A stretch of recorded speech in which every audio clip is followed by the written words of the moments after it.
Autre pays classé sur l'axe du mal par les États-Unis, la Corée du Nord. Elle vient de révéler officiellement qu'elle possédait l'arme nucléaire, information qui a dominé la campagne présidentielle chez le voisin sud-coréen qui est en première ligne. L'élection aura lieu demain. Que faire face à la menace? À Séoul, envoyés spéciaux Philippe Rochaud, Sylvain Gioul.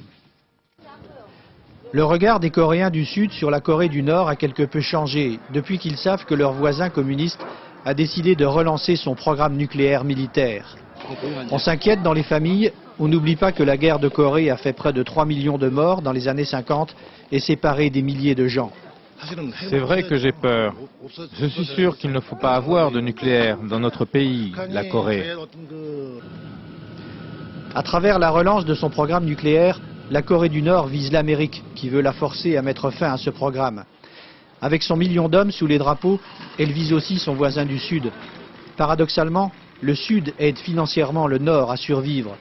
Mais le régime communiste nord-coréen est accusé d'avoir détourné l'argent du Sud pour financer son programme nucléaire.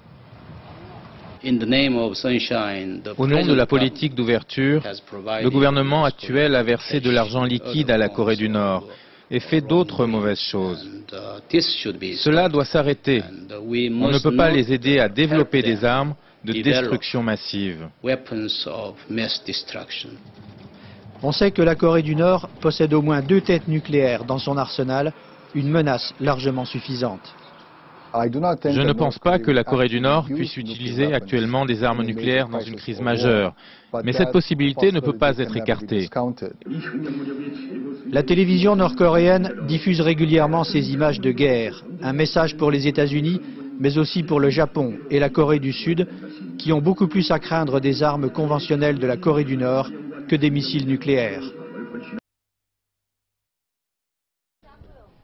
Le regard des Coréens du Sud sur la Corée du Nord a quelque peu changé depuis qu'ils savent que leur voisin communiste a décidé de relancer son programme nucléaire militaire. On s'inquiète dans les familles, on n'oublie pas que la guerre de Corée a fait près de 3 millions de morts dans les années 50 et séparé des milliers de gens. C'est vrai que j'ai peur. Je suis sûr qu'il ne faut pas avoir de nucléaire dans notre pays, la Corée. À travers la relance de son programme nucléaire, la Corée du Nord vise l'Amérique, qui veut la forcer à mettre fin à ce programme. Avec son million d'hommes sous les drapeaux, elle vise aussi son voisin du Sud. Paradoxalement, le Sud aide financièrement le Nord à survivre. Mais le régime communiste nord-coréen est accusé d'avoir détourné l'argent du Sud pour financer son programme nucléaire.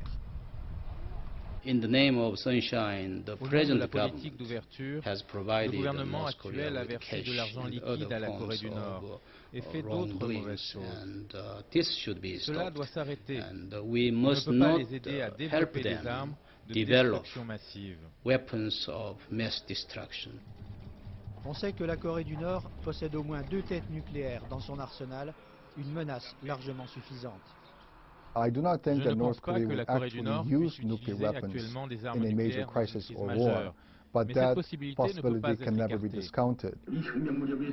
La télévision nord-coréenne diffuse régulièrement ces images de guerre, un message pour les États-Unis, mais aussi pour le Japon et la Corée du Sud, qui ont beaucoup plus à craindre des armes conventionnelles de la Corée du Nord que des missiles nucléaires.